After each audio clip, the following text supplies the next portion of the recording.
তো ভাই গতকাল স্পাইডারম্যান ব্র্যান্ড নিউ ডের ট্রেলার অলরেডি রিলিজ হয়ে গেছে। আর যখন এটা রিলিজ হয়েছে আমি সিনেমা হলে বসে ধুরন্ধর 2 দেখছি। সো ধুরন্ধর পার্ট 2 নিয়ে তো অলরেডি আমার কথা বলা হয়ে গেছে। আর যারা দেখোনি এই ভিডিওটা দেখার পর গিয়ে মুভির রিভিউটা দেখে নিও। তাহলে এবার কথা বলি স্পাইডারম্যান ব্র্যান্ড নিউ ডে নিয়ে। বাট তার আগে তোমরা দেখছো সাপ্লট বাংলা, আমি শুভ্রবীন। So let's begin. তো স্পাইডারম্যান ব্র্যান্ড নিউ ডে শুরু হয় স্পাইডারম্যান নো ওয়ে হোমের পর থেকে, যেখানে নো ওয়ে হোমে ডক্টর স্ট্রেঞ্জের মন্ত্র পড়ার পর স্পাইডারম্যানকে সবাই মনে রাখলেও পিটার পার্কারকে সবাই ভুলে গেছে। ইভেন পিটার পার্কারের খুব কাছের বন্ধু আর সব থেকে বড় কথা এমজেও পিটার পার্কারকে ভুলে গেছে। ইভেন এমজের জীবনেও এখন নতুন একজন চলে এসেছে। তো সেই কারণে এখানে আমরা একটা লোনলি ডিপ্রেসড স্পাইডারম্যানকে দেখতে পাই, যে বসে বসে তার বন্ধুদের এমআইটির ছবি ভিডিও সব দেখছে। এরপর আমরা পানিশারকে দেখতে পাই। হ্যাঁ, স্পাইডারম্যানের সাথে এই মুভিতে পানিশারও থাকছে। এদের দুজনকে আমরা একসাথে ফাইট করতে দেখবো। আর এই ট্রেলারের সব থেকে ইম্পর্টেন্ট জিনিস হলো স্পাইডারম্যানের ওয়েব শুটার, যেটা তার হাতে অনেক সিনেই তুমি দেখতে পারো। কেন সেটা পরে বলছি।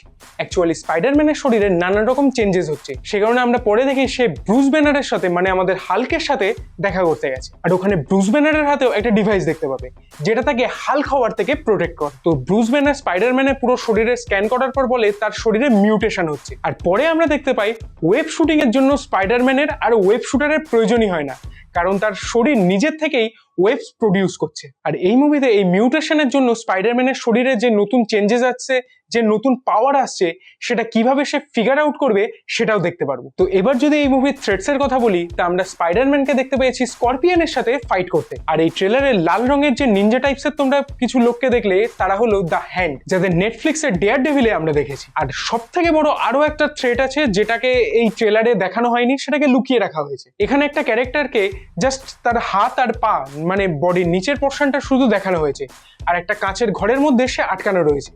এটাই মেনলি হবে সব থেকে বড় থ্রেট। আর এটা এমনই একটা থ্রেট যে দেখা না গেলেও এই থ্রেট যে কোনো কারুর মাইন্ড কন্ট্রোল করতে পারে। এটা মেবি জিন গ্রের ক্যারেক্টার হবে। যারা এক্সম্যান দেখেছো তারা জিন গ্রেকে ভালো করেই চেনো। আর এই ক্যারেক্টারটা মেবি সিডি সিঙ্ক প্লে করছে। মেবি বলছি কারণ ক্যারেক্টারটাকে পুরোপুরি ট্রেলারে দেখায়নি। তো ওভারঅল যদি বলি, এই ট্রেলারটা বেশ সুন্দর লাগলো।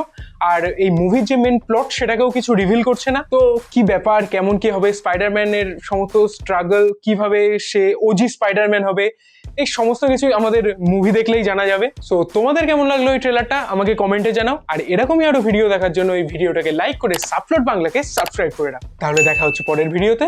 Good bye.